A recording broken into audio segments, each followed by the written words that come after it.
Welcome to क्वैक्सी। आज हम बात करेंगे एमसीयू की कुछ ऐसी हिडन डिटेल्स के बारे में जो कि शायद आपने मूवीज़ देखते समय मिस कर दी होंगी।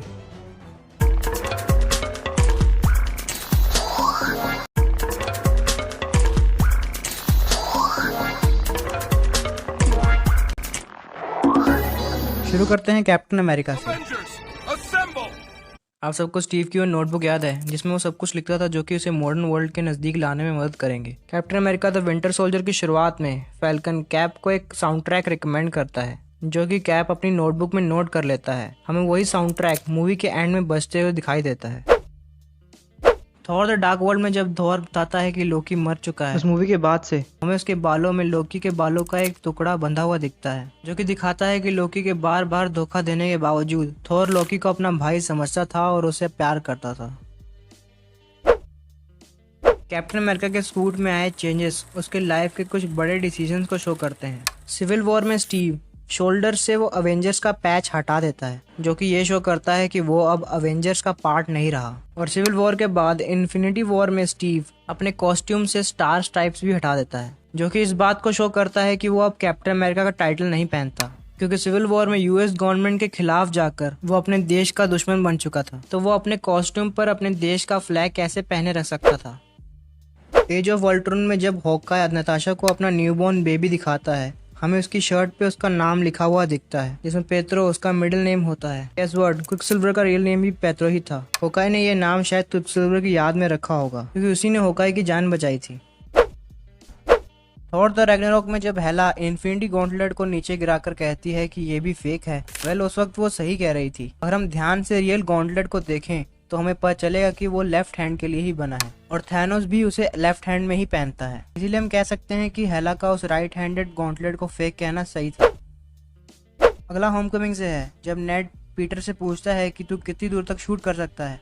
यही कहते हुए नेड पीटर को एक सलाह देता है जिसमें वो कहता है कि अगर मैं होता तो बिल्डिंग के ऊपर खड़े होकर दूर तक शूट करने की कोशिश करता। तो जिन्होंने ओरिजिनल स्पाइडरमैन मूवी देखी है तो उन्हें पता होगा कि ये डायलॉग किस सीन का रेफरेंस है। एंड गेम का वो सीन जब सब एमसीयू हीरोज एक साथ टोनी स्टार्क के फ्यूनरल के लिए खड़े थे, उस सीन में हमें ड्रैक्स फर्स्ट टाइम एक टॉप पहने हुए दिखता है, जबकि गार्डियंस ऑफ गैलेक्सी 2 में वो पहले भी कह चुका है कि वो ऊपर इसलिए कुछ नहीं पहनता क्योंकि उसके निपल सेंसिटिव है। बट टोनी के सेक्रीफाइस की इज्जत करते हुए वो फर्स्ट टाइम ऊपर एक ब्लैक टॉप पहनता है। हम सब इमेजिन भी नहीं कर सकते कि ड्रैक्स को इस सीन में कितनी परेशानी का सामना करना पड़ा होगा। नेक्स्ट मेरा फेवरेट है टोनी और स्टीव दोनों का ही स्पेस में फर्स्ट टाइम एक्सपीरियंस काफ़ी सिमिलर तरीके से दिखाया गया था। इन दोनों की आंखों का क्लोजअप काफ़ी ब्यूटीफुल तरीके से स्क्रीन पर रिप्रेजेंट किया गया था। एंड गेम की फाइनल बैटल में जब कैप्टन अमेरिका, आयरन मैन और थॉर थैनोस के साथ लड़ रहे थे, तो अगर आप ध्यान से देखो तो थॉर का हर मूव थैनोस के हेड पर अटैक कर रहा था क्योंकि शायद थॉर अपनी पुरानी गलतियों को दोहराना नहीं चाहता था।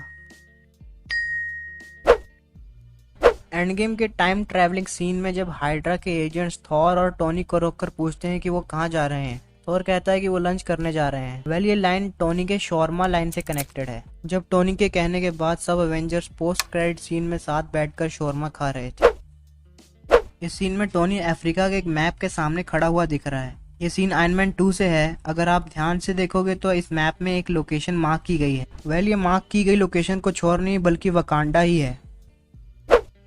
यहाँ हमें पीटर की क्लास में ब्रूस की फोटो कई फेमस साइंटिस्ट के साथ लगी हुई दिखती है। और यहाँ एमजे हमें एक बुक पढ़ती हुई दिख रही है जिसका नाम ह्यूमन बॉन्डेज है। इस बुक की बात करें तो ये बुक एक अनाथ बच्चे के बारे में है जिसके पेरेंट्स मर जाने के बाद उसे अपने अंकल और आंट के साथ रहने के लिए भेज दिया जाता है। जब कभी नेबुला गमोरा से हार जाती थी तो थैनोस उसकी हार याद दिलाए रखने के लिए उसे टॉर्चर करता था। उसे हमेशा से लगता था कि बहन होते हुए गमोरा नेबुला से जानबूझकर हार सकती थी, बट ऐसा कभी नहीं हुआ और गमोरा हमेशा जीतती गई। तो स्पेस में नेबुला के साथ पेपर बॉल खेलते हुए टोनी का जानबूझकर हार जाना नेबुला के लिए बहुत बड़ी बात थी, जिसकी वजह से शायद हमें फर्स्ट टाइम नेबुला की स्माइल देखने को मिली। एंड गेम के लास्ट में जब हम सब पोस्ट क्रेडिट सीन का वेट कर रहे थे तो बाकी मूवीज से अलग हमें एंड गेम में कोई क्रेडिट सीन देखने को नहीं मिला। बट अगर आप फिर भी एंड तक वेट करते रहोगे तो क्रेडिट सीन तो नहीं बल्कि आपको हैमरिंग की आवाज सुनाई देगी। ये साउंड थॉर के हैमर की नहीं बल्कि टोनी के हैमर से आ रही है जब वो फर्स्ट टाइम अपने आर्मर सूट को एक केव में बना रहा था। ऐसा करते हुए मार्वल ने टोनी स्टार्क को एक छोटा सा ट्रिब्यूट तो दिया ही, बट साथ ही हमें यह भी याद दिला दिया कि हम फर्स्ट मूवी से कितनी दूर तक आ चुके हैं।